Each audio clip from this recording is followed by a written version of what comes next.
Palak, all set to go. Should we start? Yes, ma'am.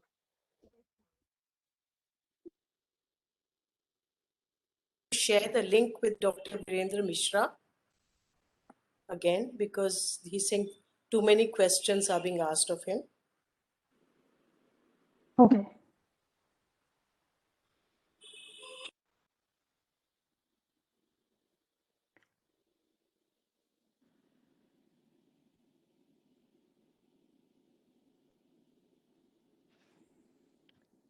Good evening, everyone. I, Dr. Mayanka Gupta, welcome all our participants, members from NIST, distinguished speakers, and dialogue partners. Thank you for joining us from all parts of the world. Recently, United Nations declared the next decade, that is from 2021 to 2030, as the decade of healthy aging.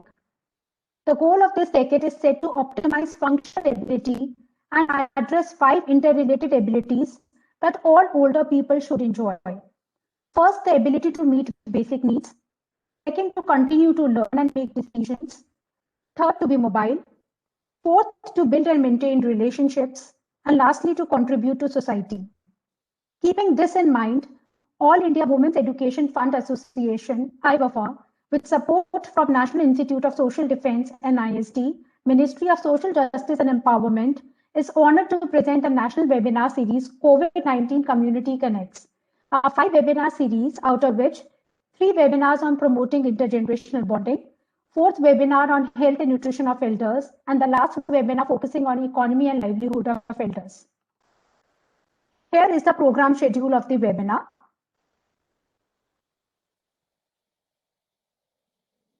Reiterating our webinar protocols to ensure a smooth, effortless, and well-defined transmission. Please disable your mics during the sessions. To improve connectivity in areas with weak internet connectivity, please switch off your cameras. Don't click pictures of the webinar. Recorded session of the webinar will be available and uploaded on IWFA YouTube channel. For the unregistered participants, kindly register at the link provided in the chat box by our team. To help us plan your schedule, improved programs for you, please fill the feedback form which will be provided at the end of the session. Participant certificates will be provided once you fill the feedback form. To send the chat message, open the toolbar panel on the bottom. Click the chat bubble on the panel as displayed in the picture. In the Send To or drop-down list, select Everyone, enter your message in the chat box and then press Enter. Click the 3 dots next to the bubble, click the notes icon, enter your text in the note box and click Save. Enter your message in the chat box and then press Enter, and thus you will be able to make important notes for this session and save it on your mobile or laptop.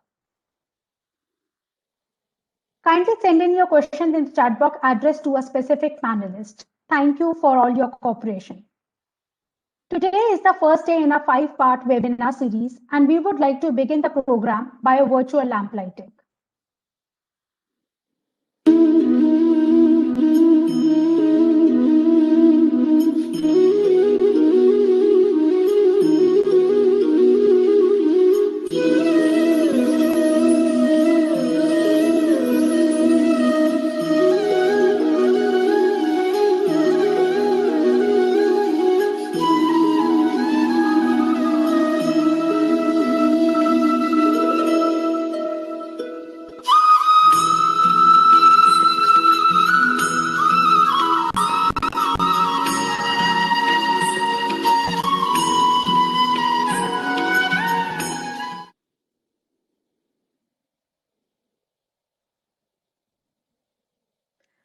Thank you, IWFA team. I now invite the President of IWFA, Ms. Asha Chandra, for a welcome address. Ms. Chandra is an advertising professional whose expertise spans multimedia platforms. Having worked with the world's leading advertising agencies, J. Walter Thompson and Ogilvy and Mather, and as a short filmmaker and writer, she brings a target-oriented, all-encompassing approach to the social sector. She is the president of the 92-year-old IWFA. She has been also on the governing body as the chairperson of Lady Irwin College, founded in 1932 by IWFA. She has been a key player in adapting to the new normal, and with her support, IWFA embarks on this journey with online programming. I welcome you, ma'am.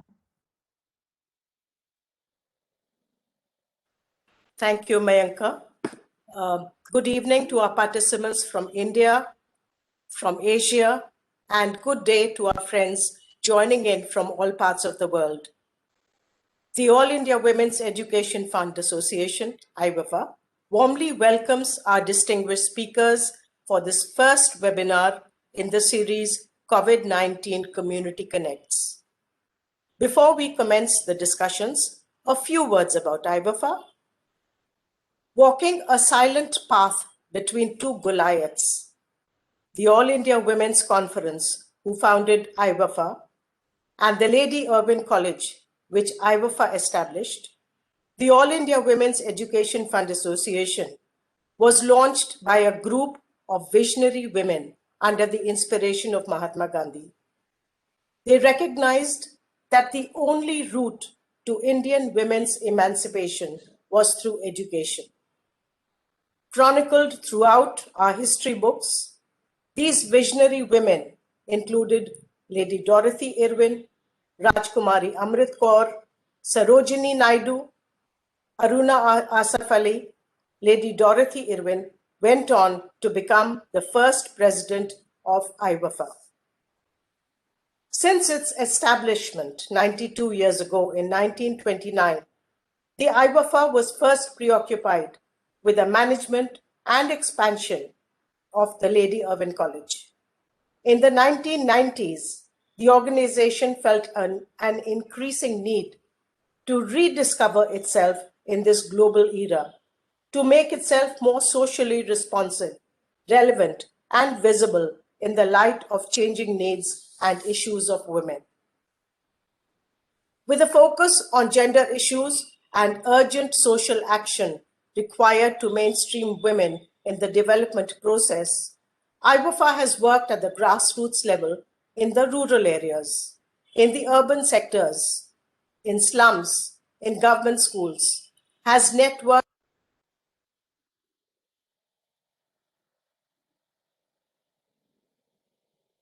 Ma'am, you are muted.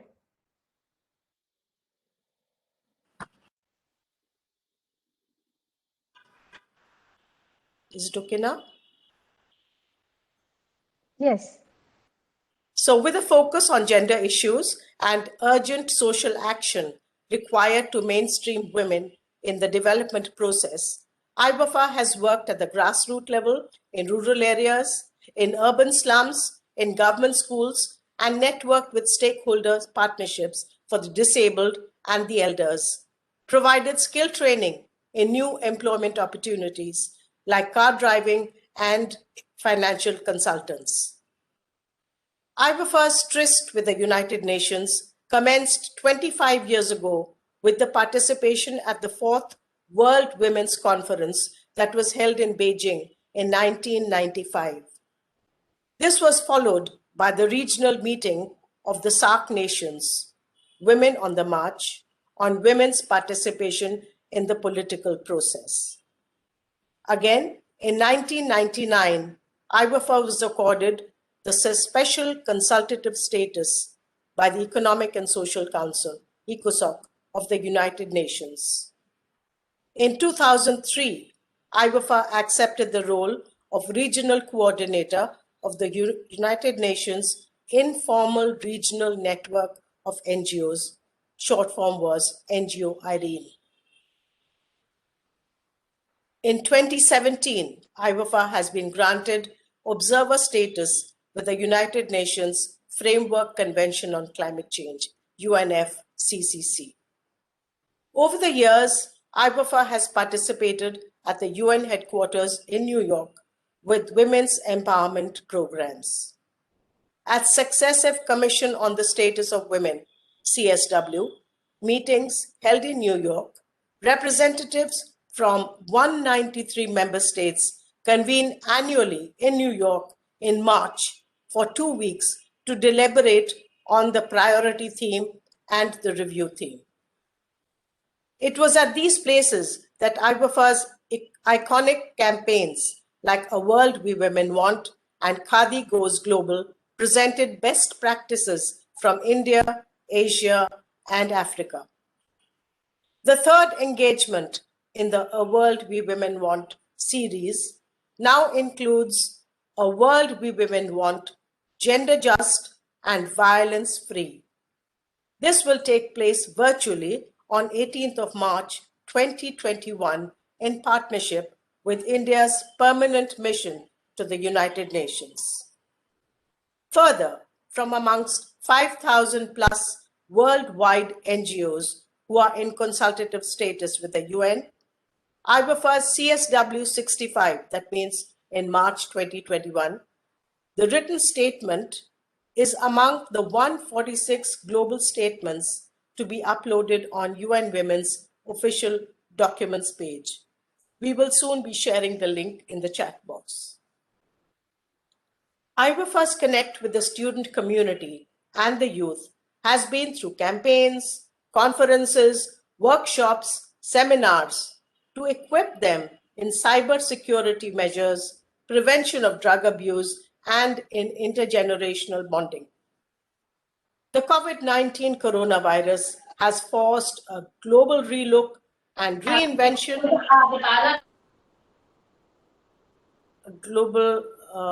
relook at the way we have lived, worked, and interacted. IWFA's response and recovery measures have included encouraging our college students to prepare and disseminate videos and posters on safety measures, pause, breathe, reflect, and a backpack of emergency. Turning its focus to the most vulnerable sections, people with disabilities, IWFA's webinar series, Sustainable Solutions for Persons with Disabilities, brought together national organizations to develop COVID-19 coping mechanisms amongst people, especially children with special needs, foster resilience of the disabled to face the challenge, provide examples of sustainable practices that can be replicated and scaled up. This was the book, and you can find the link again on IWFA's website. IWFA's COVID-19 Response and Recovery second series, COVID-19 Community Connects, is in partnership with the National Institute of Social Defense, Ministry of Social Justice and Empowerment.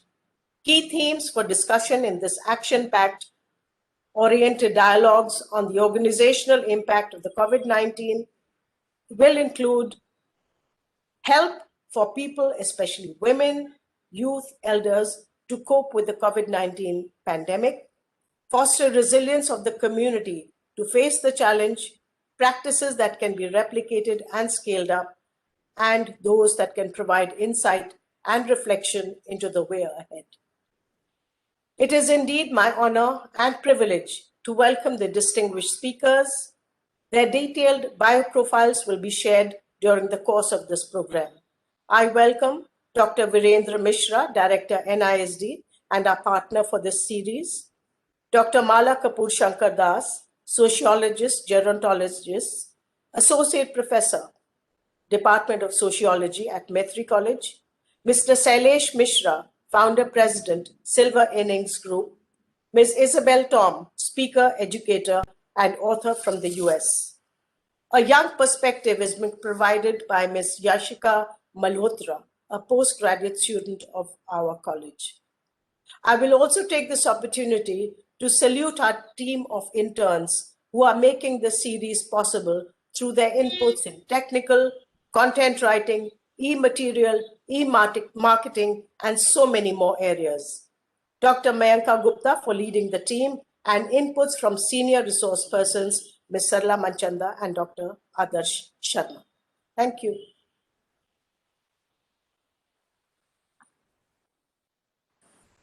Thank you so much, ma'am. Now I would like to welcome and invite Dr. Virendra Mishra for the inaugural address. Dr. Mishra is the current head of the National Institute of Social Defense, Ministry of Social Justice and Empowerment, where he has taken up the cause of drug use prevention, the welfare of senior citizens, transgender community, and pedigree prevention. In a career spanning over 2 decades, he has been working towards making the society sensitive to its surroundings in his former roles of Executive Director of Nehru Yuva Sangathan, Director of National Service Scheme, and Secretary of the Central Adoption Resource Authority. He has authored several books and has also made a short film highlighting the plight of the Bidya community. He has served in 2 United Nations missions and has a pro bono involvement in another United Nations mission, along with representing India in several international conferences. On behalf of the team at IWAFA, I invite Dr. Mishra to inaugurate the national webinar series. Welcome, sir.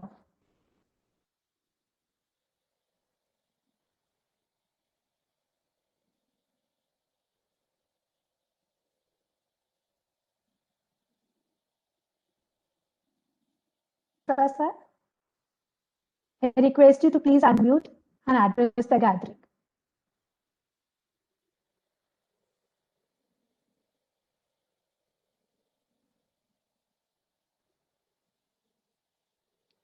I think he is logged out. Yes, ma'am. He's not in the list. Yeah, he's just logged out. He just joined. I think certain technical issues. So we carry on with the program. Our first panelist today is Dr. Mala Kapoor Shankaradas.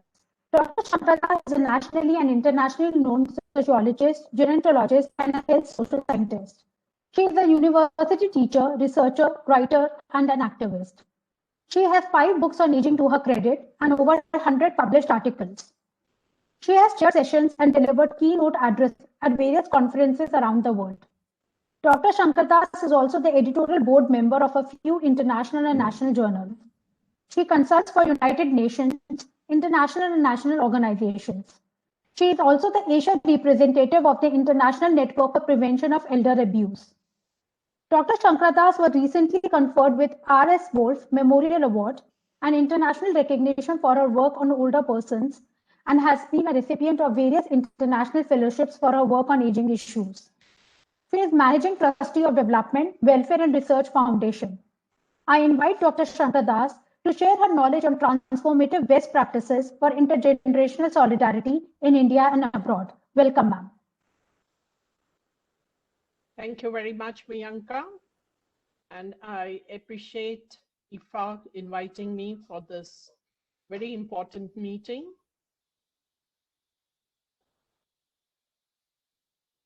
Hello, can you see me? Ma'am, we can hear you. See me? Yeah. Yes, ma'am. Okay.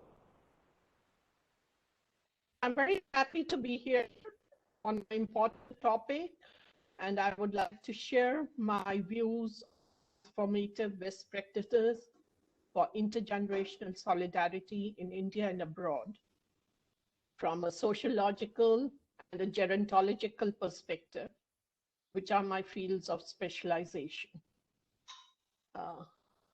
So what I would like to start with, give you a little background of my presentation.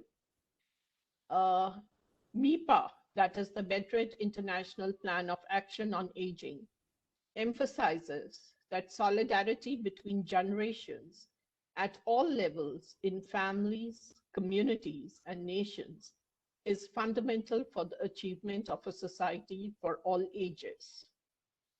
It is a perspective for public welfare programs and informal care systems, and I would like to view it from an age lens.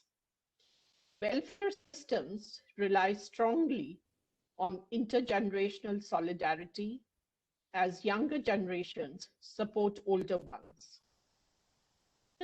Based on young contributing towards old age are examples of how we see intergenerational bonding. Care systems are based on young taking care of old. In every situation, we find there are older people who take care of the young in schools and educational institutions, and we find taking care of older people at home, in communities, etc. It is within families and communities that older people interact with members of the younger generations, and foundations of solidarity are laid. We need open our perspective on intergenerational relationships and view it from a progressive angle and not from a traditional ageist point of view. Talking about foundations of intergenerational solidarity in all societies, I would like to share with you that in India and abroad, within families and communities, older people interact with younger generations and foundations of solidarity are laid. Yes, their form is changing, but the concept of dependence on each other in different forms and exchanges remains. We have to view this with an open mind. Older people often provide care of grandchildren and also at times financial support. Everywhere, much of pension amount goes to buying for children. Even when we see old people wanting security, they are not so much concerned about themselves as they are concerned about what they can do for their families. Older people take pride in giving and don't want to be only on receiving end. Later in their life course, and as the prevalence of disability rises with age, older people are more likely to become recipients of care, much to their dismay. But with new arrangements in place, such as formal care provisions, older people are feeling more comfortable as they don't want to be a burden on their children. These societal transformations which we see in society are leading to change in perceptions in respect of intergenerational support and caring for older persons. Traditional co-residence practices are changing to what we want to call as intimacy at a distance. Living separately, too, parents and children maintain strong ties of affection and feelings of mutual obligation. Contrary to certain myths that older people are always neglected, yes, abuse is increasing, but many older people are being looked after with various arrangements in place. Paid caregivers, institutional provisions, all help for older people to be cared at home. Image of old age homes is also changing, as it is now being preferred by people because they want assisted technologies to take care of their needs. Households where grandparents look after their grandchildren in the absence of their own children are increasing. Migration impacts in many of the Asian countries is setting this trend, and we see it in our own country, in Kerala, in Tamil Nadu, where a lot of people, young people, move out. We also see it in Himachal. We also see it in few other states where young have moved out, and it is the grandparents who are taking care of children. Similarly, we see it in Malaysia, we see it in Philippines, and so forth, where these young people, especially the women, are going out to other countries and becoming care providers over there, and their own children are being looked after by their grandparents. So the content of intergenerational relationship is varying in families, and many are comfortable arrangements which have emerged. In some families, transfers of time and money between generations are more frequent. For older people, payment, household expenses, medicines, medical care, etc. are being taken care by their children, adult children. For adult children, at times, older people are sharing their houses, giving them house rent, sharing of domestic expenses, and so forth. And I'm finding it quite common these days among the educated class to hear them say that I or we stay with our parents and that our parents are staying with us. And here is the implication of the exchange which is taking place in transfer of resources. Even when co-residence is not there, emotional support is being provided intergenerationally.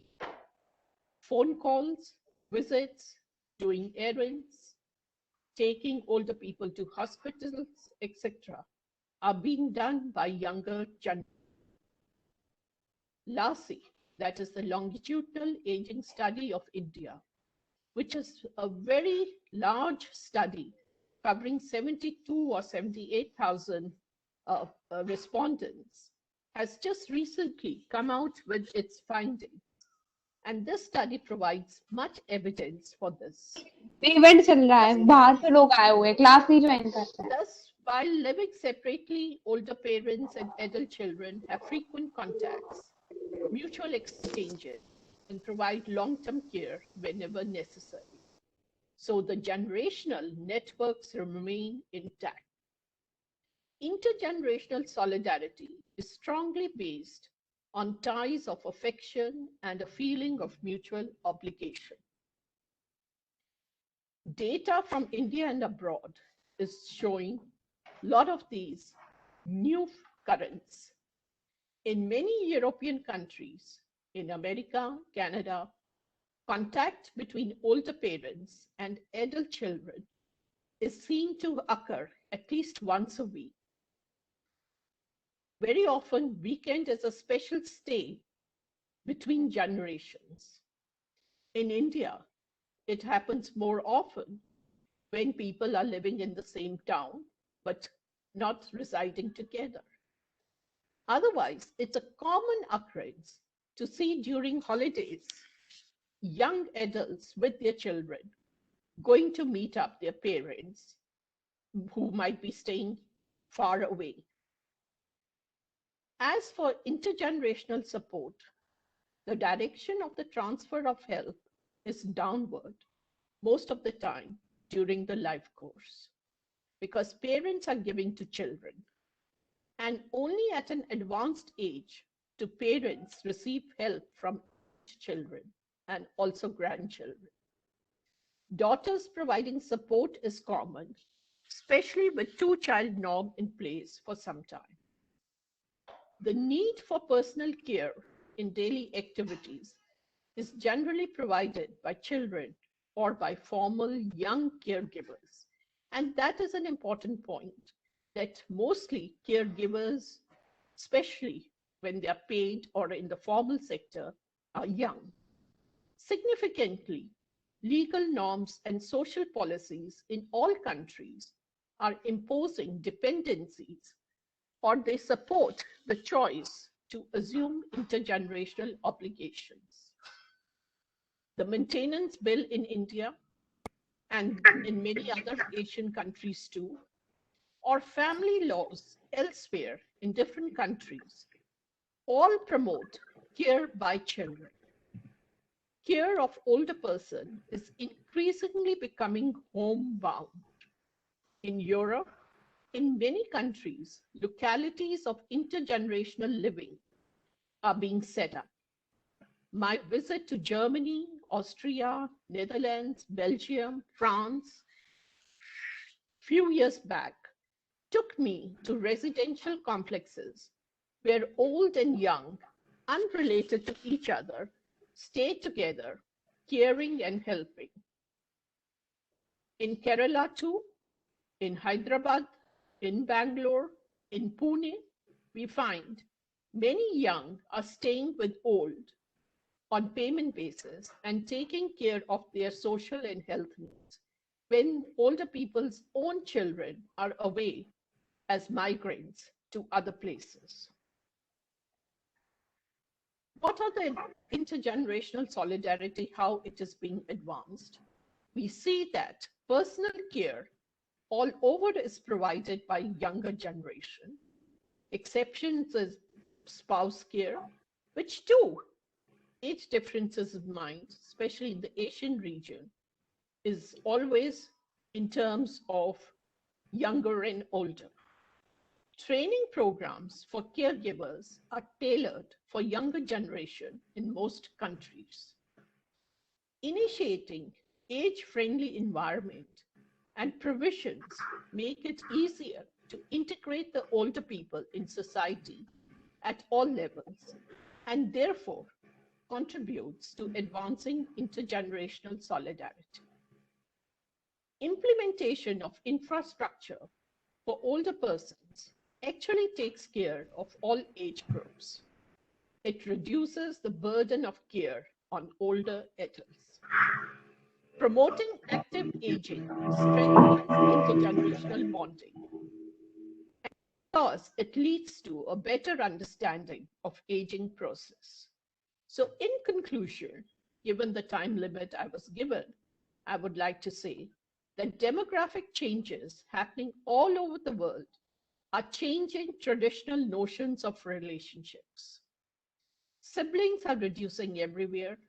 More people are living alone without children, as in the Western world, or with one or two children, as in the Asian countries. Composition of family networks is changing, and more of paid care is coming in, but intergenerational bonding is remaining strong as it fulfills economic needs of younger generation and social and health needs of older generation. In short, my final comment is intergenerational relationships are being transformed to better practices which are need-based and with positive outcomes. Thank you very much for your patient hearing.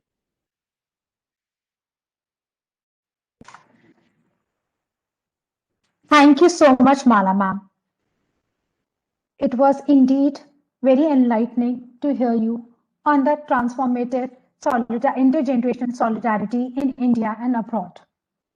Due to some internet connectivity issues, Mr. Virendra Mishra is having trouble joining in the webinar. We move on to our next speaker. I now take the privilege as our next panelist. Mr. Mishra is a social entrepreneur and mentor, and is a founder of Silver Innings Group, a community dedicated to senior citizens in India.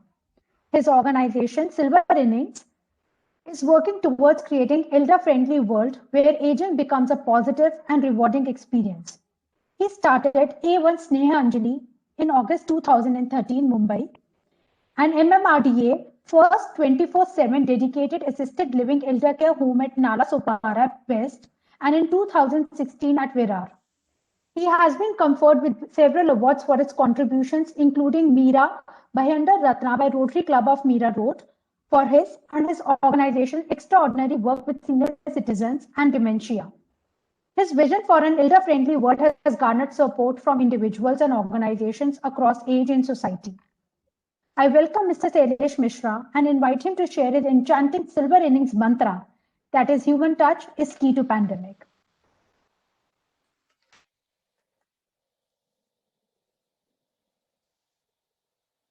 I request Shailesh Mishra, sir, to please start his video.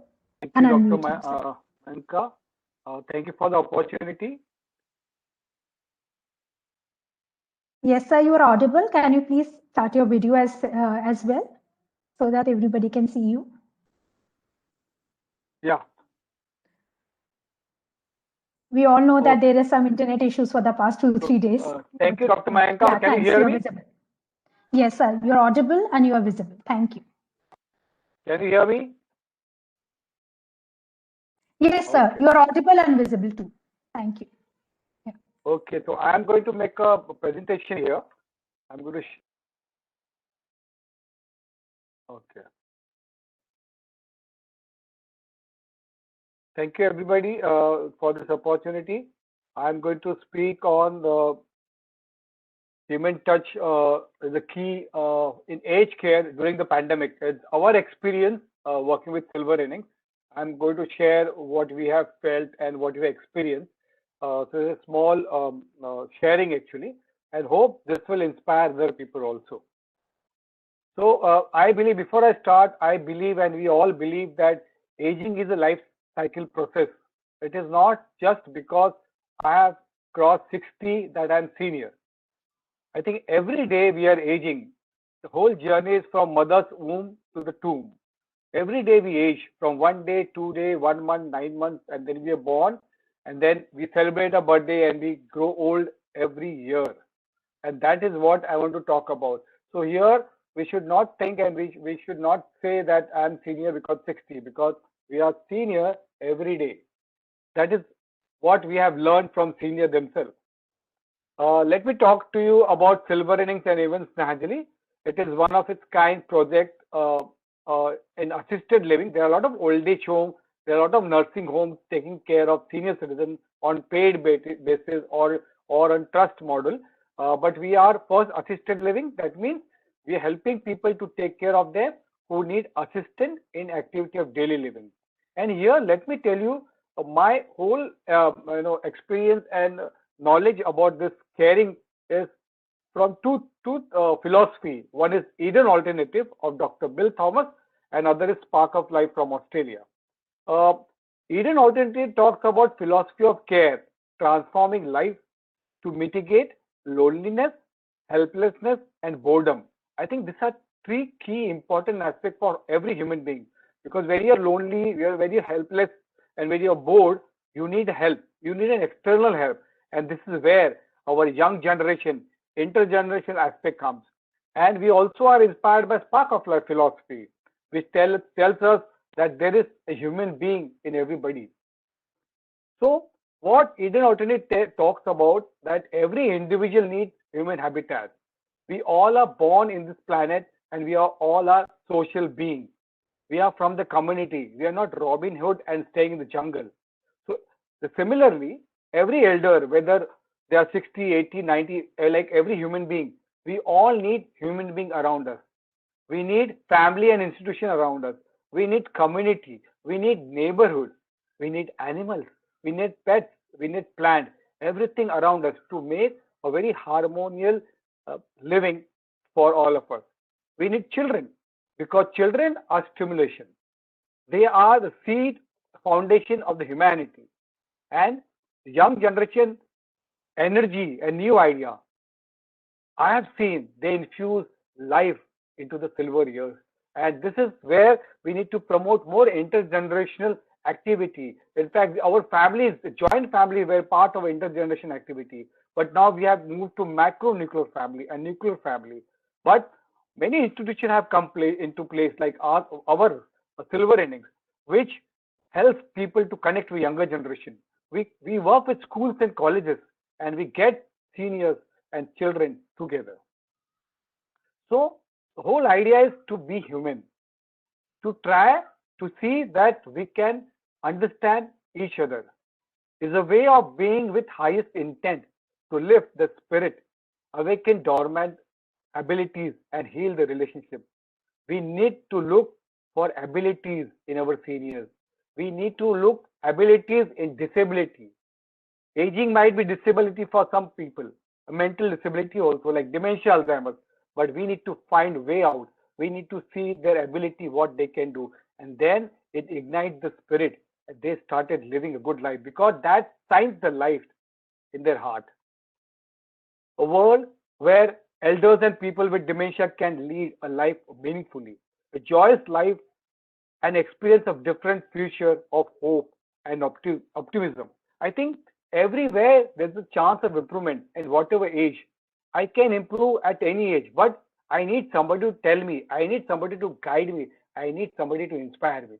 And I believe, and our silver inning believes, there are younger generation who can inspire older person, and older person can inspire, motivate, or mentor a younger generation.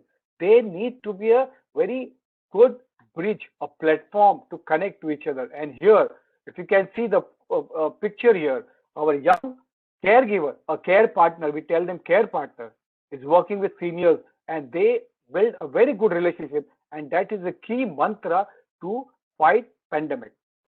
And if you see again here, this young child, we actually allow our care partners to bring the children to our home, to our institution. So they seniors can relate to their childhood, to their grandchildren, to their children, and they, in the way, is their spirit is reignited. So they started thinking about the childhood. They get the stimulation, they get something to work on. Their joy, the zest for life, and the will to live is restored by intergenerational activity. They have profound meaning and purpose in their life, and their emotional needs are met. Because here, when you grow old, you become more emotional. We need somebody to hug. We need somebody to touch. And that is very important. That is what a spark of life from Indian alternate is. And we practice. And I believe this truth philosophy can work very nicely in pandemic or this kind of event, what happened.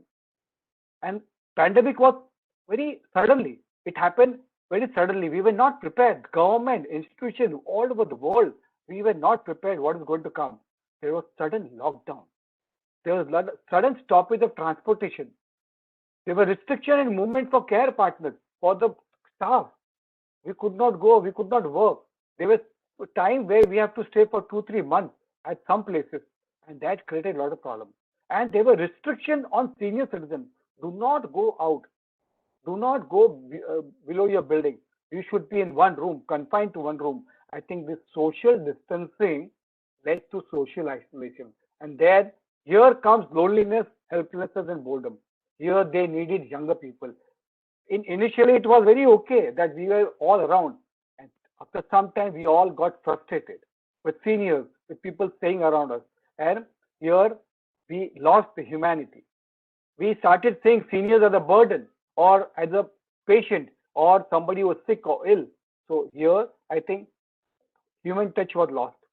Initially, everything was good, as I said. We played carom board, we played chess, we played ludo, we had antakshari, but we lost the patient. Caregiving was affected. Physical health was affected because we seniors could not go to hospitals. They could not take medical care because non-COVID people were not allowed. Till today, non-COVID healthcare is very problematic. Finance of the person and the family was affected because many people lost their job. Offices were closed and the salary was cut. Activity of daily living was affected. Mental health also suffered, and there was no entertainment. Here, I think we all got very busy and we became very selfish to ourselves. Oh, I need something, I need freedom. But we lost that our seniors, pregnant ladies or children, they also need freedom. They also need something to care about, to something to listen about.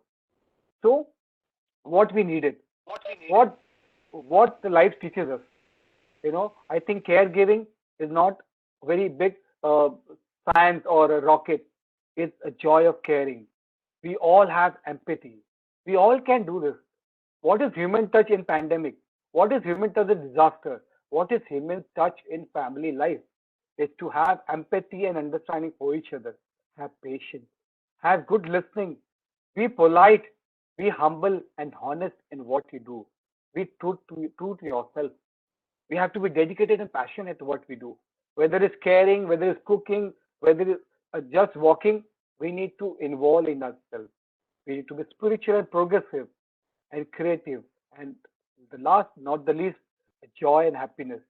Whatever we do, we have to be happy. Problem is there in the life, but we can't just run away. We have to solve, we have to tackle, we have to stand as in front of the obstacle, and we have to fight it with joy and together. A single person can't fight, a senior can't fight, a young generation can't fight. We all as a family, as a unit, as an institution, as a community need to stand together and fight any such kind of incidents, especially the pandemic. So what is the way forward? I believe social distancing word is very, very wrong. It is against humanity. It should have been physical distancing. And what happened, social distancing, the word went ahead and it got into social disengagement. We disengaged social programs with seniors. They were not allowed to do many, many things. Corona, SARS, swine flu will keep on happening. In fact, Corona is waiting outside. There's a new type of Corona. Vaccination is going on. But what we need, the way forward is good community support system. We need good neighborhood. We can't depend on government for everything. Government has so many things to do. What as a society, what as a family, what as a neighborhood, do we have enough daycare centers? Do we have enough multidisciplinary gerontological centers? Do we have caregivers? Do we have enough doctors, the yoga center, recreation centers? We need to have enough so people don't have problem in such kind of pandemic or issues when it come up. We need a disaster management, special disaster management for senior citizens, disabled people, mentally challenged people. What will happen if sudden lockdown is there? How can we help them? Can we help them to buy a vegetable? Can we give them medicine? Can we take them out? They need so many things. They need somebody to sit with them. And Corona lockdown, we allowed social distancing. There was nobody to hear. There was only technology, a camera and mobile or laptop. That was not enough. Every day people died. They did not die as a biological thing, but they died inside their heart because there was nobody around them. And one more thing important, what I felt, what we felt, old age care should be made under essential services. That is the way forward. Because what happened, essential services, what supply of medicine, milk, water, food. But old age care, we were stopped by the police, by the panchayat, by the municipality. I had to take special permission from Maharashtra, the Director General of Police to move, to care for my staff, to care for my residents, for provide them ration, to provide them medicine. What is this? This is society, this is India, this is a country we live in. We don't respect our elders. I have to take a pass. Till today, I have not got a pass to travel. I travel on my own. But now lockdown is not there. But way forward, we need to declare old age care is essential and very important human service. And this is right for everybody. Make a single contact point for senior citizens. I have to tweet. I have to do Facebook posts. I have to do WhatsApp. So many multiple people.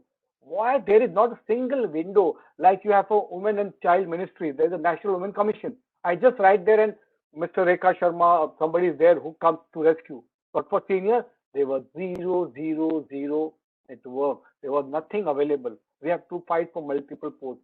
Luckily, there were many helpful people, bureaucrats also. Not everybody should have. They were lucky, police people also there. But it was not single window. So we need a good training, old age care, and involve young people as a career for seniors. So we need to have silver economy where younger generation come as a career and they work with seniors. So there will be win-win situation for all of them. I think this is the way forward. And I believe we need to work on more care, more on humanity, more on love, and not for cure and medicine because we all are human beings and we need love. Thank you. Thank you, Mr. Mishra, for your wonderful message on love and care. When the theme is intergenerational bonding, it's imperative to have perspective of youth in place. I now invite Ms. Yashika Malhotra as the next panelist. Ms. Malhotra is a home scientist, human development specialist who completed her post-graduation in MSc Human Development and Childhood Studies from Lady Irving College. She has been awarded several scholarships and meritorious awards for her achievements in academics and co-curricular activities. She is currently training at National Institute of Public Cooperation and Child Development to be a mental health professional. She is a proud feminist at heart and in her everyday actions. An avid reader and music enthusiast, Ms. Malhotra is a passionate, dedicated multitasker who finds purpose in being a lifelong learner, along with a compassionate, loving, and mindful friend, daughter, niece, and granddaughter. Ms. Malhotra will be bringing in a young person's perspective about what intergenerational bonding means to her and how the pandemic impacted relationships in her life. I invite Ms. Yashika Malhotra to kindly take on the discussion forward. Good evening, everyone. First of all, ma'am, can you hear me and see me? Yes, we can hear you, we can see you, and we can hear you. Oh, thank you. Thank you, ma'am. So, thank you, Dr. Gupta, for the generous introduction. I am also grateful to Ms. Chandra and all the members of IWFA for inviting me to this webinar, and thank you to the panelists for making this an enriching experience for all of us. So, good evening and hello, everyone. I am Yashika Malhotra.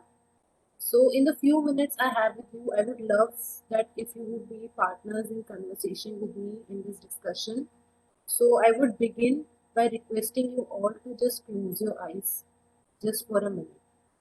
Just close your eyes and take a deep breath. Just inhale and exhale.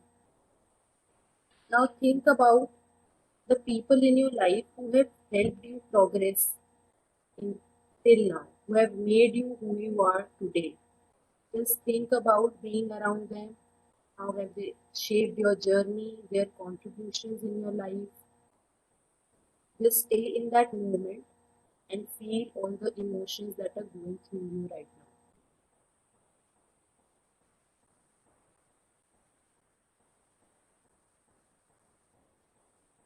Take a deep breath again, and if you are ready, then slowly open your eyes.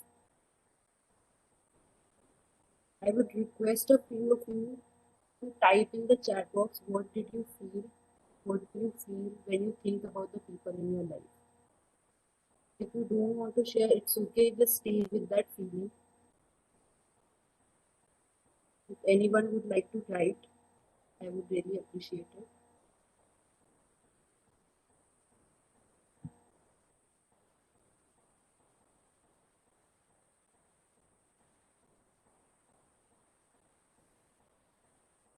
Okay, thank you. Great. So yeah, you can keep writing during my session as well. I really appreciate the responses. Okay, I relate to these. So thank you for taking part in this. So I relate to your feelings on this. So I will be sharing a bit of my story with you. Just to set a context, I live in New Delhi in India, and I've lived in a urban or sort of suburban space all my life. There have been only two places that I've called home. The first one was till I was in sixth grade, that I lived in a gated society with an apartment and and houses all around.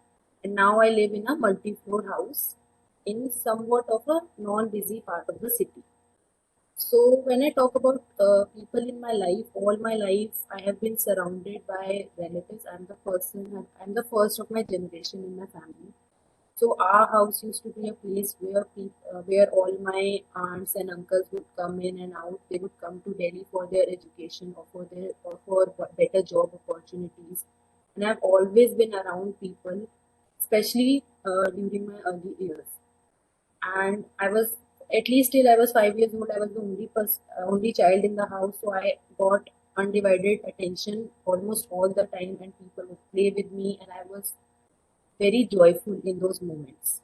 So out of all those people, I would be focusing on five people today, a few members of my family, and discuss what has their impact been on my life and how has pandemic sort of changed our relationship for the better and for the not worse but not that best results have come out.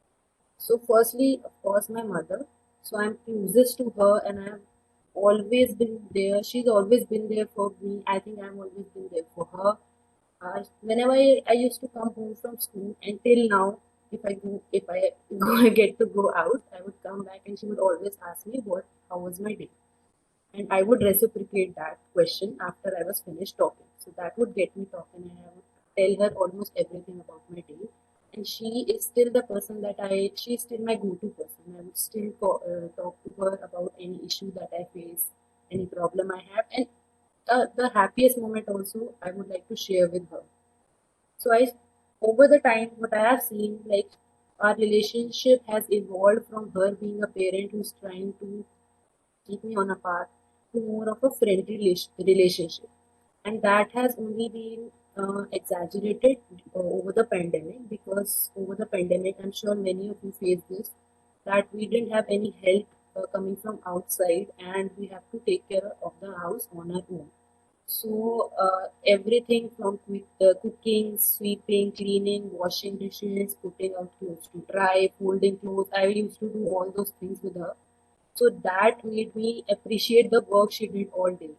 I knew about the work what she did all day before that, but that realization set in when I had to do with her, and that increased our bond. Along with that, I learned a lot of new life skills, which I had always put. I would learn them later on. But that experience taught me what she did and also helped me as well. And we spent that time together and weathered the storm together. For my father, I think since I was a child, we would get less time together during the week because he used to work long hours. And but one of the anecdotes that my family tells me is that when I was a teeny tiny human being, he used to carry me in his arms and like put me close to his heart and just rock me and move all around the house. And that would put me to sleep and nothing else for a few months. So I think that bond has again translated into me being an adult now. He's very big on going on vacations, on trips and road trips. He was the one who would take me to book fairs. He would play games with me. All of these things he would do with me. But still, we didn't get to be together for a long time throughout the week. That changed, of course, during the pandemic since he had to also work from home, which was I was a little apprehensive about. I didn't know how that would go because he gets a bit frustrated when he doesn't get to go out, and he also gets anxious if there are any health related issues, especially if they could, impact his children. So I didn't know how that period would went out. That was the thing that I had in the beginning of it. But I think it went a lot smoother than expected. I think we both learned a lot about each other. And again, like I did with my mother, I was able to see the amount of work he puts in for all of us. Like he's the sole earner in our family.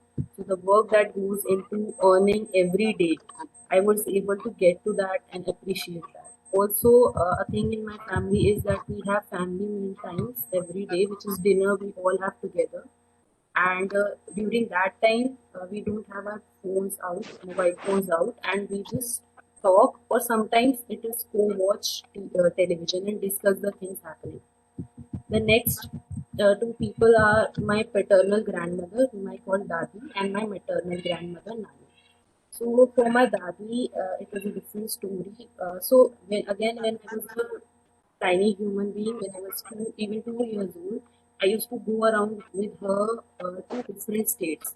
Since my grandfather was an engineer in the military, so his job, he would be transferred to different places, and because of that, I had an opportunity to live with them for like a month. He's no more now, and I remember having great memories with them, and that connection has still, it's still continuing for me. Although there have been some differences of opinions as we have grown, and their opinions might not have matched with ours, and some familiar conflicts have arisen, but still the connect remains. For her, she was not here when the pandemic started. She was in a different state where my father's brother is, where she goes yearly. So, because of that, when the pandemic started, she got stuck in a different state, and that was a difficult time for everyone, especially for her to not be able to come back. She still hasn't been able to. Hopefully, she'll come back in the next month. And during that time, how we have been able to connect is through calls. Video calls has been great, and also, texting each other and sharing videos and pictures and using platforms like Cisco and Zoom to have some sort of extended family game nights or talking sessions. And lastly, for my maternal grandmother, my nanny, uh, she again, for her the pandemic was not the greatest, as she lives with my mother's sister and a 3 year old. So she was left alone in that chaos, and she had to manage a lot of things, and there would be issues and concerns every day. And the bond I share with her is that again, I used to stay with her for days, and she was the one who would tell me bedtime stories, and she would read me mantras, and we would recite mantras together. And again, I have a very close connection with her because of the things we shared when I was a child and still continue to share.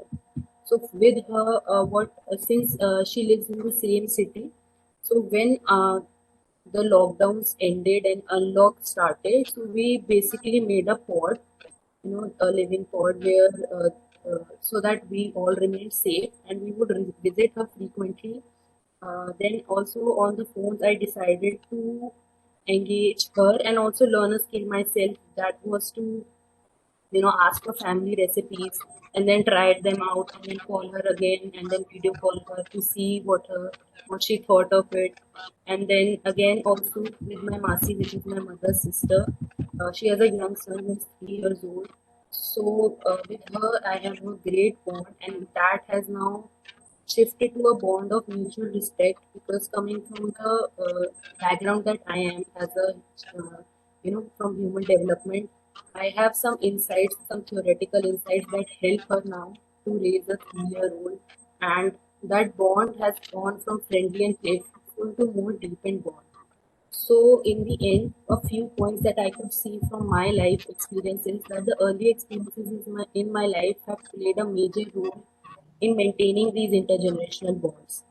I would say that we need to, as young people, let elders help us, advise us. We don't need to take every advice, but I think if we ask for help, if we seek advice, we get many different perspectives, and from that we can choose what we want to do.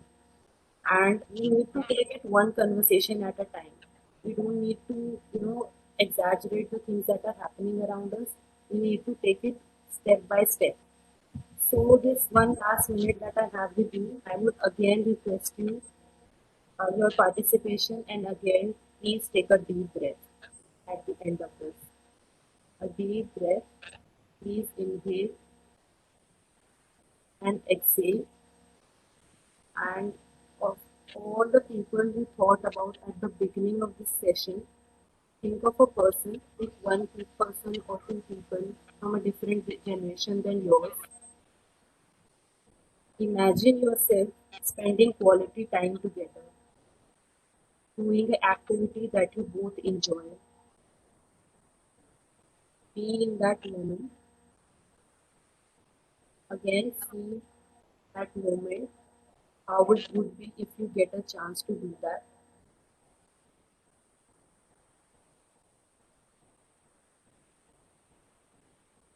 Take a deep breath again.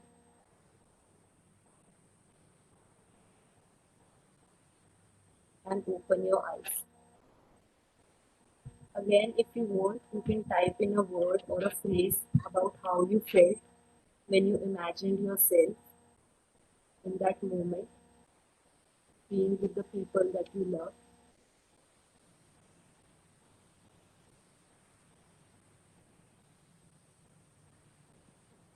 If one or two people can type, I would be grateful.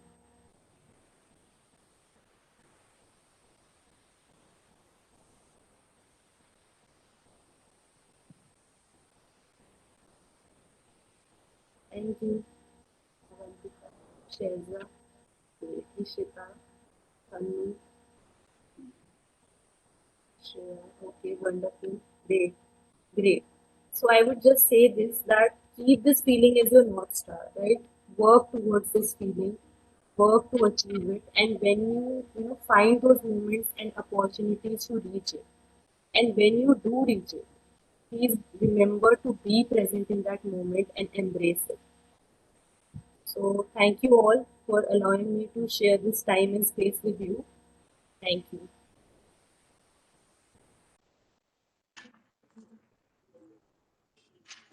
Thank you, Yashika. It was a lovely way that you had presented your session, and really made me nostalgic and took me back to all those people whom I love, whom I care, and definitely it had an impact on me. And thank you for sharing your personal account. Thank you, ma'am. Moving ahead, now I will be giving the way forward. Yashika, can I request you to please start the presentation? Yes, ma'am. Over the past few years, and especially during the COVID times, intergenerational bonding has moved into the foreground as both a challenge and an opportunity for everyone. The esteemed panel today has given you a spectrum of information regarding the work done in India and abroad, emphasized on the established notion of intergenerational bonding, discussed on its benefits, and deliberated on the practical tips to integrate best practices to strengthen the bonding at all levels of life. Yashika, can you start with the presentation? Yes, ma'am. Trying. 1 second. Yeah.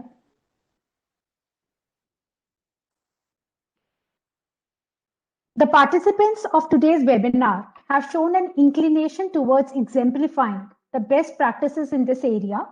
Thus, my presentation will concentrate on the way forward briefly. IWFA team will be sharing links in the chat box so that participants can download and study them in detail.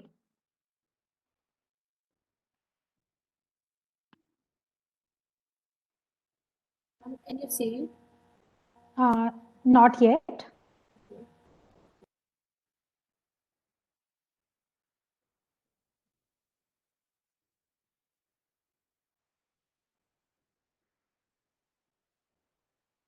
Palak, would you like to share? I think Yashika is having a problem. Sure, ma'am. Yeah.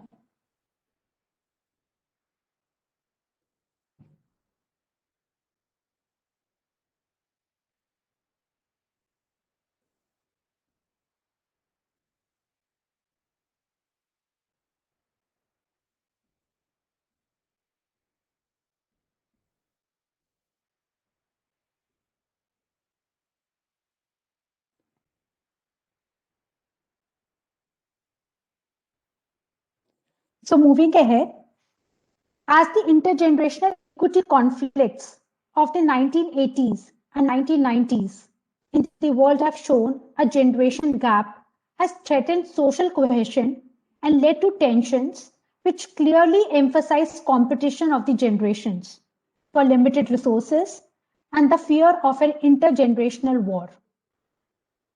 But the current pandemic has caused fundamental changes in different societies and led to disjuncture, a concept proposed by educator Peter Jarvis to describe the phenomena of what happens when an individual is confronted with an experience that conflicts with her previous understanding of the world. The pandemic spread the isolation and loneliness that many older adults regularly experience too, to the people of all ages, as also discussed by Mr. Shailesh Mishra in his presentation. Thus, with the increasing social isolation, there is a risk in change of our intergenerational relationships. But a flip side, could this potentially increase the awareness and lead to more opportunities for connection and collaboration among the generations? Maybe yes.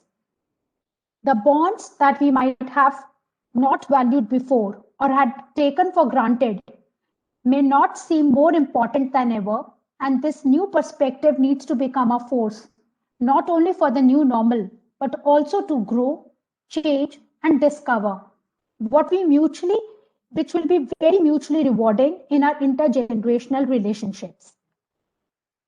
As we discussed earlier, the United Nations General Assembly declared next decade as the decade of healthy aging, looking for 10 years of concerted, catalytic, and collaborative action to improve the lives of older people, their families, and communities. Although many countries over the years have realized the significance of intergenerational solidarity, however, the social advantage of it are currently at risk and restrict the spaces where social encounters can take place. In response to this situation, a group of intergenerational scholars and practitioners have joined forces in support of a manifesto entitled Intergenerationality Adds Up Lives, which was published on 29th April 2020. Palak, can you please go on to the previous slide only and continue to remain? Yeah. Which emphasized on a new way of focusing our communities from the intergenerational paradigm, which generates new proposals, possibilities to achieve a fairer and a more humane society, centered on people, their attention, and care.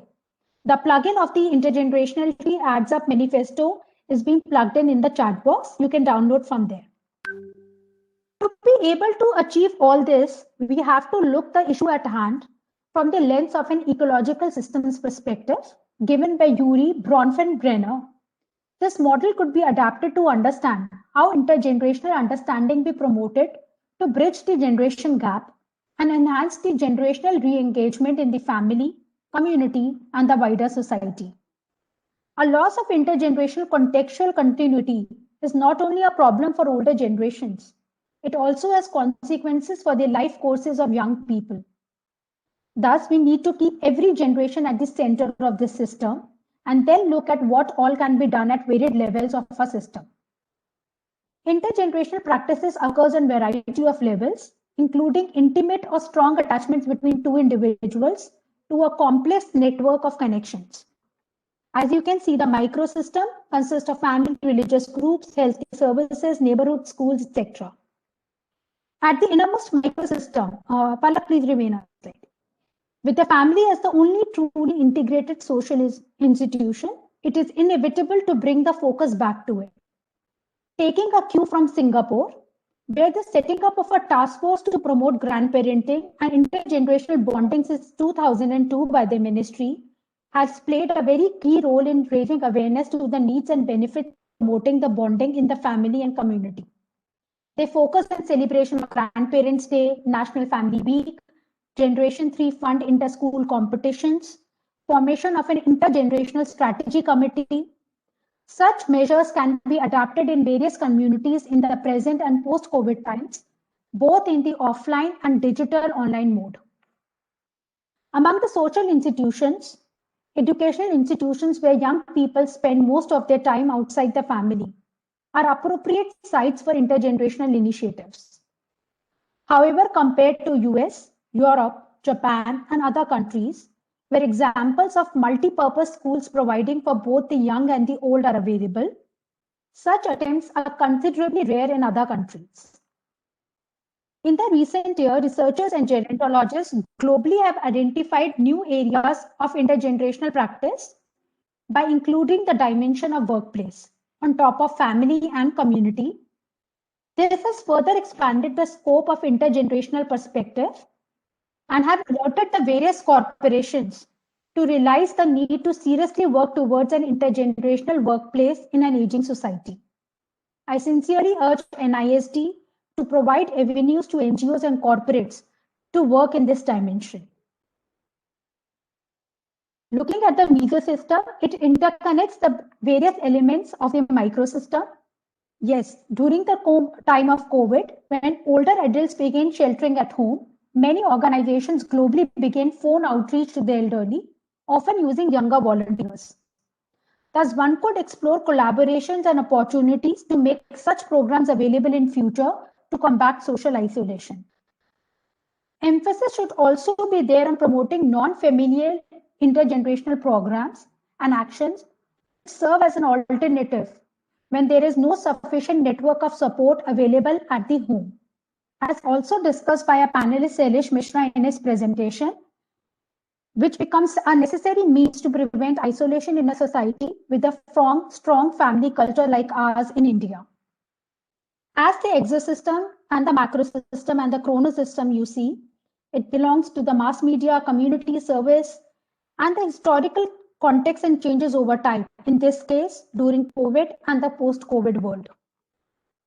Intergenerational bonding has a range of intended and unanticipated outcomes, that is participating in and making a culture too. To this end, we propose the registration and dissemination of information on different programs and projects that are carried out during confinement so that they are known, maintained, and serve as a reference and model for designing the new action. Public administrations must incorporate intergenerational perspective into active policies, integrating vision for all ages. Many of the existing intergenerational models are based around the idea of one generation filling in the gap of what is missing. However, the key to a successful model is to build mutually meaningful relationship between the generations in which both generations feel they have something to contribute and gain from the relationship. Thus, for individuals, intergenerational binding increases self-worth, involvement, and positive perceptions of other generations. For a broader community, benefits includes the building of social networks, greater diversity of contact, breaking down of stereotypes, and enhancing the culture in particular communities. Moving on to our next slide. As recommended by the Manifesto of 2020, Intergenerationality should be used as a key perspective in the field of community space, opening us to new ideas and designs of intergenerational centers, spaces, and communities. One step in this direction has been the development of WHO Global Network of Age-Friendly Cities and Communities, which has been identified as top 10 priorities of healthy aging. Age-friendly communities are places where people of all ages can live healthy and active lives. These places make it possible for people to continue to stay in their homes, participate in the activities that they value, and contribute to their community. Thus, research and school kits should be developed for the creation of more shared spaces, which are incredible assets where community can physically gather. The pandemic has particularly emphasized on the need to build intergenerational contacts through new modes of communication at a distance and to expand the possibilities of telematic encounters between people of different ages. Thus, globally, we have seen that a lot of initiatives have been taken in the place of teletherapy, both for the institutional and the non-institutional bound elderly. Coming back to the individual and seeing through the lens of family life cycle, we would garner much more insight if we look into the task of that stage of that individual, the required family changes they need to undertake, and the challenges that could potentially present themselves in the family system, as very rightly discussed by Dr. Mala Shankar Kapoor Das in her presentation. Can we move on to the next slide? Brubaker and Brubaker in Michigan Family Review has delineated the 4 R's of these relationships. Responsibilities of adulthood and the changes that the younger generation goes through as they grow older help them to relate to the situations of the older generations who have gone through the similar stage before, and that creates respect because of the experiences and the challenges that they had faced and overcome. This leads to a sense of responsibility, which may be grounded in the feelings of giving back, or for others, it is based in affection and care they feel towards the older person in their life, which will be reflected by our next speaker, Ms. Isabel Tom. With respect to reciprocity, they say that while younger generations support older relatives are assisting younger persons. That is, intergenerational relationships in the later years are two-way streets. The resiliency of the intergenerational relationships is then finally tested through various family life cycle stages and the ways the family develops strategies that would determine if the relationships will continue and physically support system. Even though this paper is few decades old, the essence remains the same, and today we need to convert these into actionable systems. For example, there must be a space conducive for engagement design that integrate and not segregate different generations. Next slide. For this dialogue to happen, it is crucial to create opportunities for interaction. There are several models of country where more intergenerational activities have been organized, specifically to promote grandparent and grandchildren bonding, such as intergenerational interest group, pairing of grandchildren in the team of cook and share recipes, family yoga club, national library board project, consisting of letters from grandma and grandpa and letters to my grandma and grandpa, inviting entries of heartwarming letters to foster better appreciation of each other. The selected letters were published into bits with 4 languages. In the activity book for intergenerational activities, the Hertfordshire Care Providers Association talk about the following activities as presented on the slide, like reading books, baby and toddler groups in care homes. We will be providing you the link in the chat box to read on the activities in detail. Similar activities are also given by Penn State University. These activities definitely aid social communication, skills along with intellectual. Finally, the pictures, the next slide. Finally, the picture elaborates on the global initiatives promoting intergenerational bonding. In Singapore, Hong Kong, the programs to create intergenerational spaces has seen very fruitful results.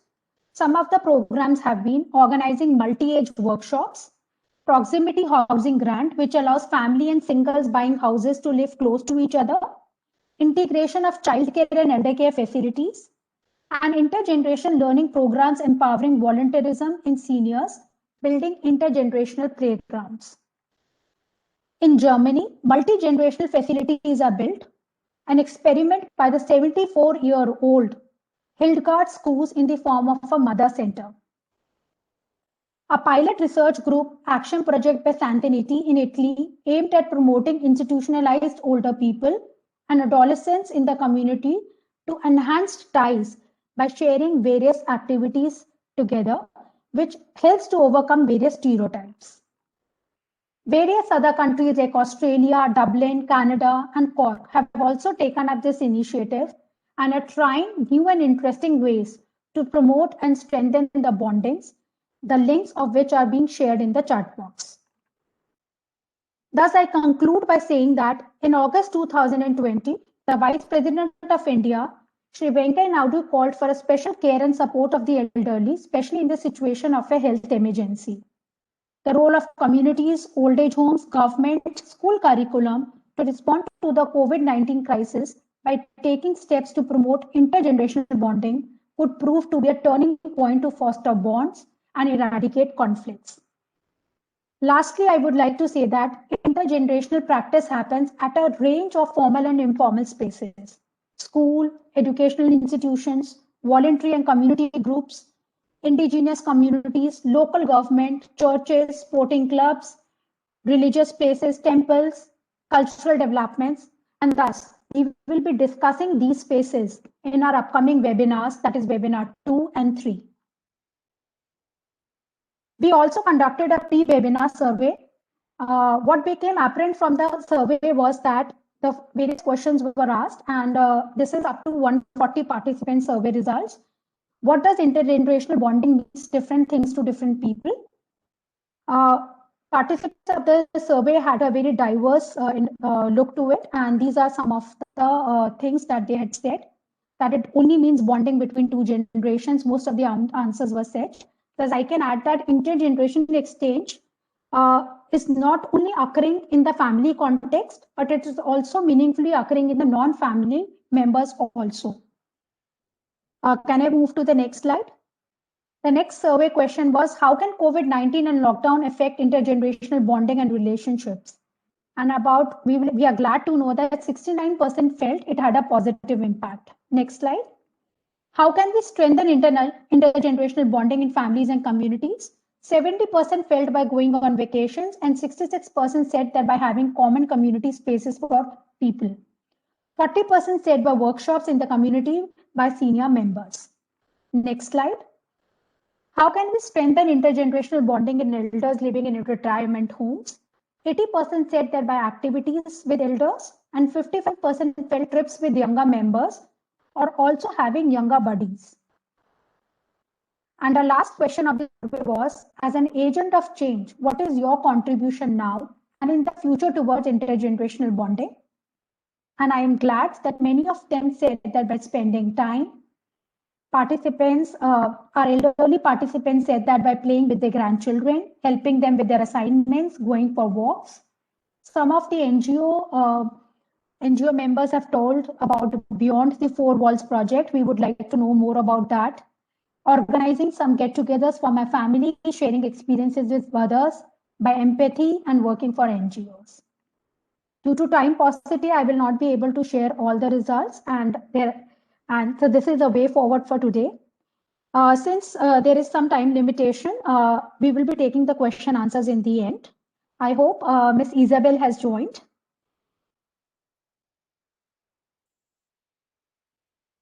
Hi, Dr. Gupta. Thank you for having me.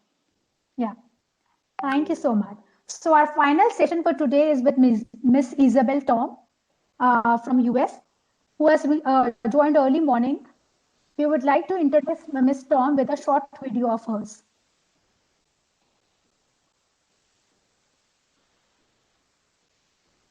Pala, can you just have a video? Yes, ma'am. Yes, ma'am. I'm present.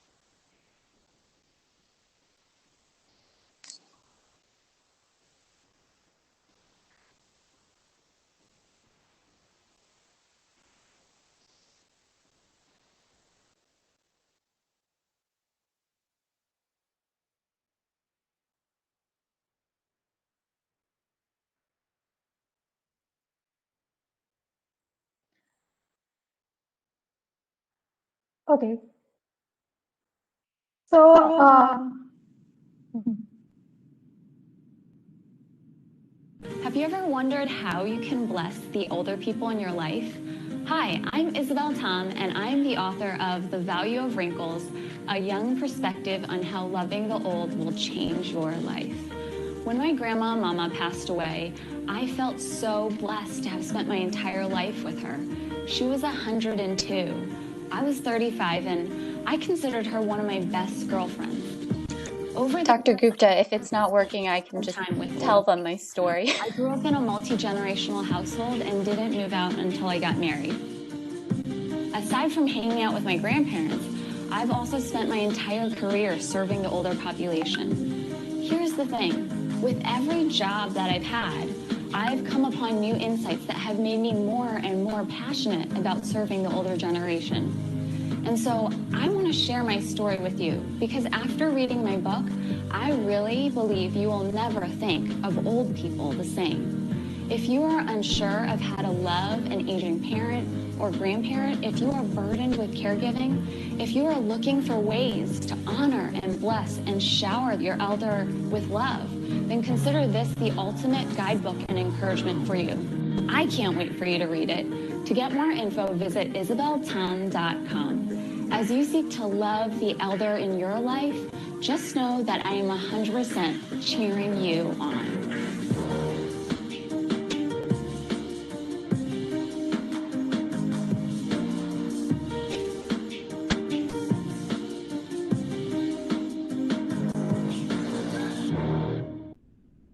thank you. So, morning, Isabel. Congratulations on your book.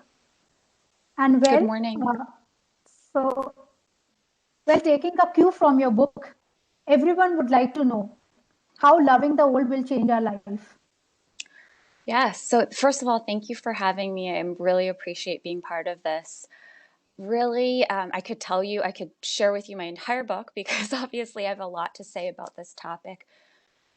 But in my experience, I had relationships both with my grandparents, but also with people who are not in my family. So I graduated from college, and my first job out of college was in the senior care field. And so throughout over 10 years of working with the elderly and serving them, but also living with my grandparents, I lived with them in the same household for 26 years, and my grandparents lived until they're 98 and 102. And the older that I have gotten, the more that I have appreciated the relationships I've had with them and how that my relationship with them benefited me. So when I look at it, I see that as a child and even as a young adult, I really benefited from the extra love, the time and attention that they were able to give me. My parents were working, so my grandparents were with me. You know, they took me to school, they picked me up from school. They provided the childcare for me while my parents were working. And because they had time and availability for me, I really see that they helped me develop a resiliency for life that helped me work through a lot of different hardships in just having more love and attention. My parents were wonderful parents, but having another set of adults who were there, who cared for me, really was such a blessing to me. And so I see that, especially in cultures where family is so important, that is a huge benefit to have the elderly as part of our lives. But also in serving and working professionally and working with older adults, I feel like I was blessed with an extra dose of encouragement. The other thing for me was that because I lived with my grandparents and because I have worked and been around so many older adults, I have almost in some ways been able to age with them and been able to see them experience a lot of the things that are hard in aging. And while a lot of people would say that it can be sad to work professionally and be around older adults, I found it quite different. My situation was that it gave me a greater appreciation for life. It gave me gratitude for good health. I feel like it helped me live my young life better. It helped me make better decisions because I was able to see how blessed I was to have certain advancements, to have computers, to have the internet. I even remember as a child seeing my grandma sharpen her pencils with, a razor blade. So I could come to appreciate how far we have come, just with technology. But even for my grandma, she lived to 102. Today is actually 3 years since she has passed, and I've seen her, experience the loss of a spouse. My father passed before her, so experienced the loss of a son, of siblings, of friends, and that has given me a greater appreciation for the people in my life. And so I think that when we are around older adults, it just gives us a completely different perspective. But and everything that you're talking about, Dr. Gupta, is so important because I think a lot of times nowadays we may not have, as young adults, we may not have as much interaction with older adults. So I really want the younger generation to see how much value there is in having an older person in their life. Yes, very true. My next question is also by a young student, first year student, Ms. Shelja Gupta of Delhi University. How can youth contribute to the initiative of intergenerational bonding? Sure. So again, this is a question I could go on and on about, and I'm learning more each day, but I would say before we think about how we can contribute, I think it's learning to see that to see the value in that intergenerational bond. And one of the things that I have 3 young kids, they're upstairs, and right now they're 4, 6, and 8. But ever since they were younger, and even when I get to talk to schools and young adults or teenagers, what I tell them is that they have a superpower. And that's something that I saw as a grandchild, that I had this supernatural ability to bless my grandparents in a way that my parents weren't able to. So, and this is even outside of the family. In my professional work, I saw that when I was working, I worked in a retirement community of almost 3,000 older adults. And just in the fact that I was younger, it was almost like in interacting with the residents that I worked with, it was like I was a breath of fresh air. And so just by smiling and saying good morning, they were just so blessed. And so if you are a grandchild, if you are just anybody, I would say even if you're 50 or under, you have a superpower. And just by simple acts of reaching out, you bless the elderly so much. They are just so grateful that somebody has taken time to think of them, to give them attention, because in our society, a lot of times the older generation, they don't want to be a burden. It's not that they don't care. They just don't want to burden us in our busy lives. So they really appreciate that. And so one of the mottos that I tell people is I say, when you ask them, you honor them. So if you're a younger person, ask questions. And any question that you ask is going to bless the older person because they see that you want to hear from them. And it could be anything from asking about history. If it's somebody in your family, I brought this because yesterday I did a family tree with my children. As I'm teaching them, and they're asking their grandparents, they're asking uncles and aunts and people older than them, about our family. And they are just, I can tell that my older family members just really appreciate that. And it could be asking them questions about what do you think about what's going on in the world these days? What do you think about, have you ever experienced a pandemic like this? And any question you ask them just shows that you care. So I would just remind, all the people listening today that when you ask them, you honor them. Very interesting. You ask them and you honor them, right? Mm-hmm. My next question, again, is from one of the participants. During the time of COVID, how intergenerational bonding be strengthened without being physically close? Well, so I think if you are caring for someone physically, then yes, you need to be physically close. But if you're talking about intergenerational bonding, what we've realized during this time is you don't have to be close And with all the technology that we have, it's amazing. And I think even during this time, I can see that families are learning how to relate to the elderly in a different way, and it's so helpful to us, because a lot of times we get used to the idea of just visiting, whether we're going to visit our grandparents or visiting our parents or going to a senior home, and we just think, oh, we need to visit. But now we are learning to have conversations in different ways and not just sit there and say, hello, how are you doing? What did you do today? We are learning to just have a deeper relationship. So right now, I'll just share you things that I encourage other people to do and things that I incorporate with my own family. I have my kids, asking their grandparents questions. I try and, whether it's through language learning, so I'm an American-born Chinese, but my parents are immigrants, and so I can speak Cantonese because I lived with my grandparents, but my children, they don't really see any use of it, right? So I have my mom help teach them Chinese, and this is a way that she feels useful, and she is more useful than I am. But also, if let's say we're saying something and we're talking and my kids ask me, how do you say that? Sometimes I don't know. So I say, why don't we call your grandma and ask her right now?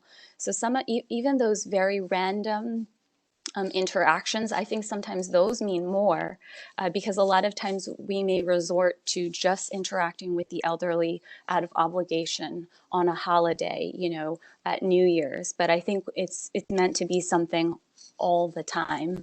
And really, I don't think there's a specific way you have to reach out, but I would say if you are younger, anything from letters to interviewing them, from sharing photos. There are photo frames that I gifted to our grandparents so that anytime I'm busy with my kids, so I'll just upload pictures to there so they know what we're doing throughout the day. But I would say whatever age group you are in or generation, if you are younger, reach out to the older, because a lot of times they don't want to bother you. They don't want to be a burden. And so sometimes we have to reach out and show them that we want them in our lives. If you are older, then I would say reach out knowing that, the younger generation, they need your attention.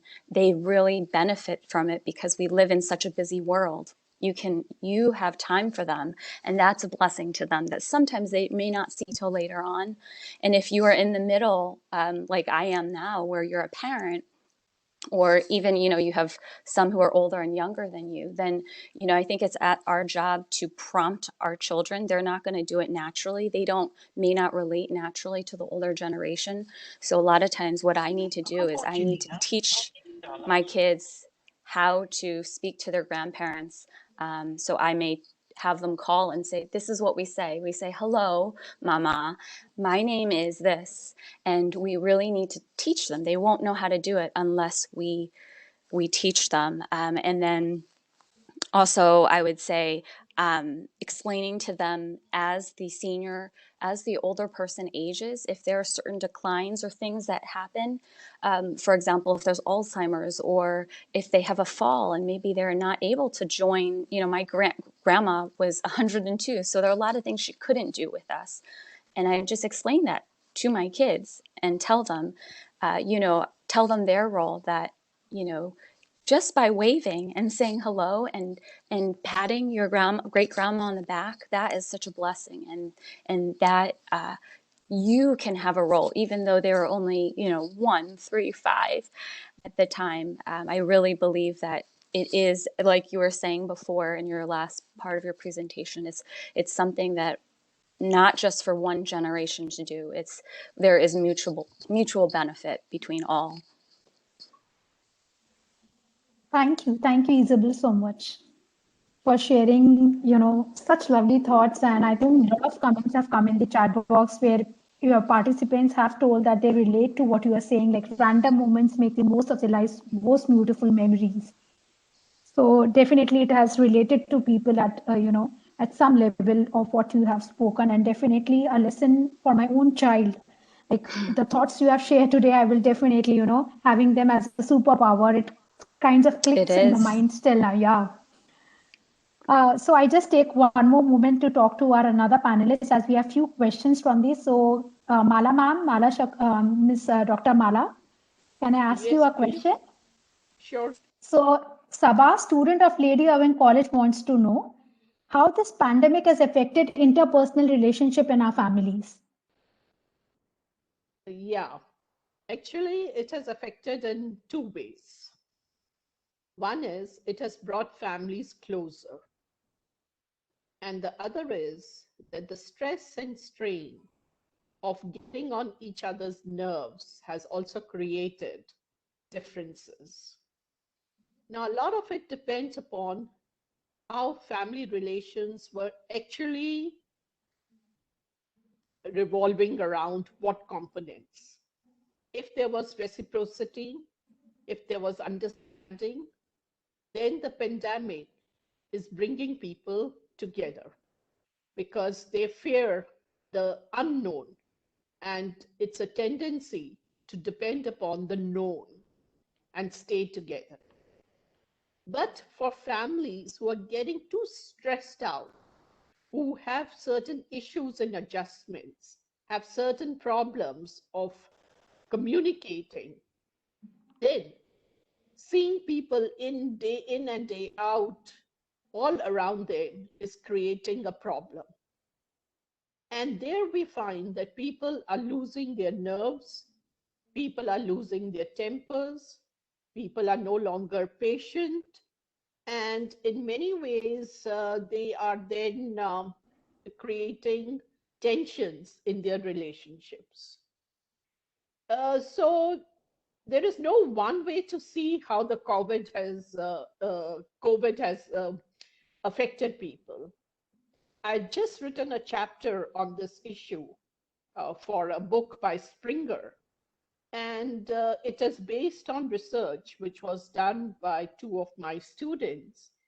And we find that we have examples of all conditions and all circumstances and all kinds of relationships turning into strong bonds as well as falling apart. So I don't know if you agree with it, but nothing leads to one-dimensional view. There are always perspectives, there are always difference of opinions as we look at relationships. We cannot define them in a straight line. We have to take in account the complexities and see under what circumstances they prevail. Does that answer you? Thank you. Absolutely, absolutely. So, Mr. Sailesh Mishra, are you still there? I just read us. Yeah, I'm there. Yeah. So, our last question from Seema Sekri. She's an associate professor at Delhi University. She wants to know the tips for better intergenerational communication. So, can we have quick 4 tips from you? So I think for intergenerational communication is to respect each other, to not see that you are small or you are elder, I'm junior. So just to respect each other, that is most important, and to actually talk with eye to eye contact. It's a small communication that we do with everybody. Eye to eye contact, the human touch, communicating with not expectation with each other. So expectation, if we do with each other, then there's a problem. So communicate as a very small thing, small act of kindness. Ask them what they need. Greet them for good morning or good night, or ask them if they want something to eat, or take them out. And talk to each other as a friend. Don't see somebody as, oh, he is elder and she is junior, so I need to dictate terms on each other.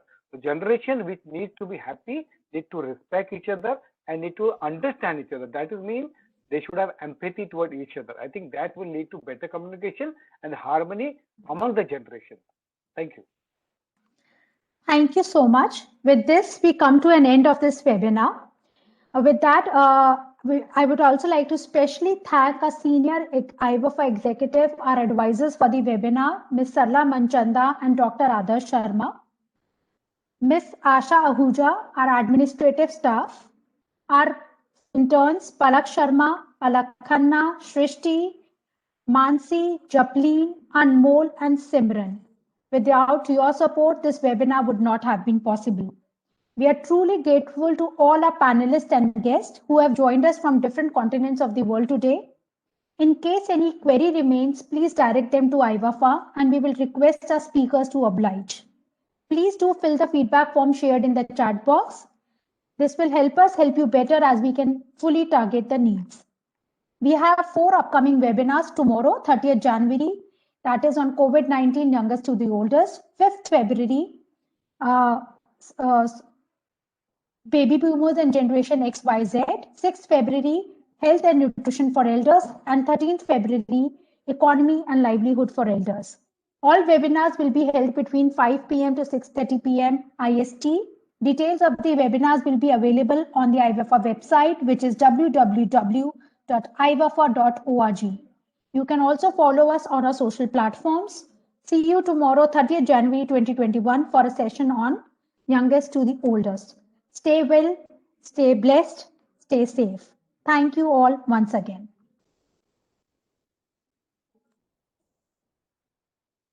I also request everyone to please switch on the camera so that we can take a quick photograph.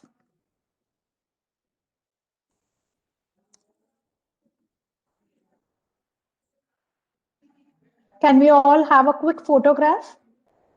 Yeah.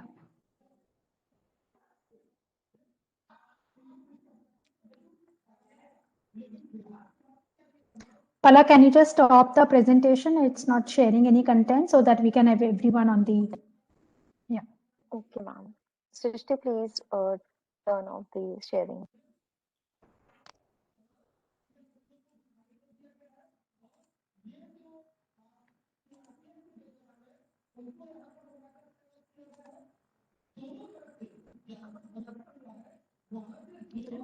Yeah, Shrishti, can you please stop the sharing?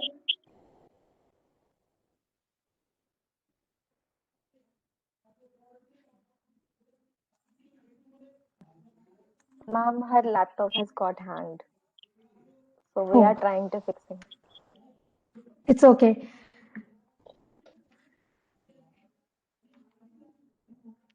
So thank you everyone for joining in and for a lovely session. Thank you once again to all our panelists. Bye.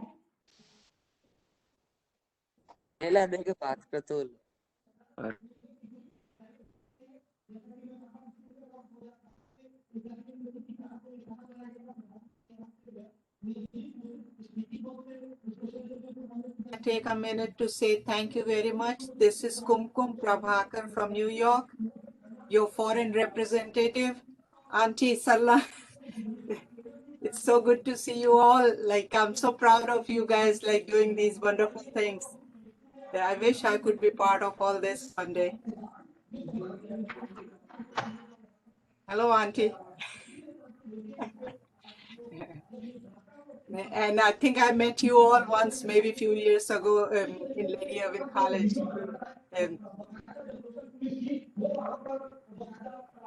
Yeah, now we can have a pic, Palak.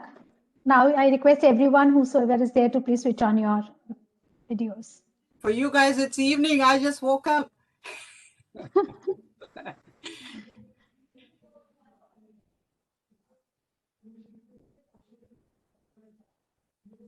And it's so good to see this organization growing. Like, I'm so proud of everybody, like you see who's part of this now.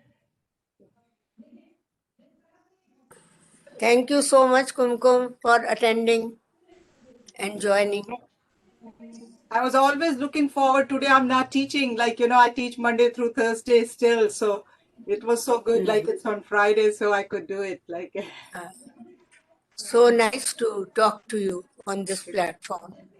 Thank you.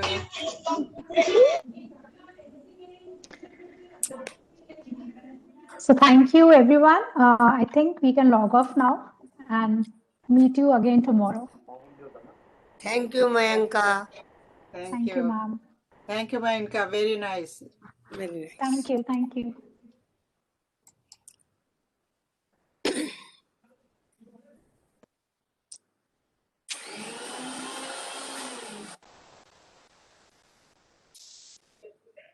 Hmm?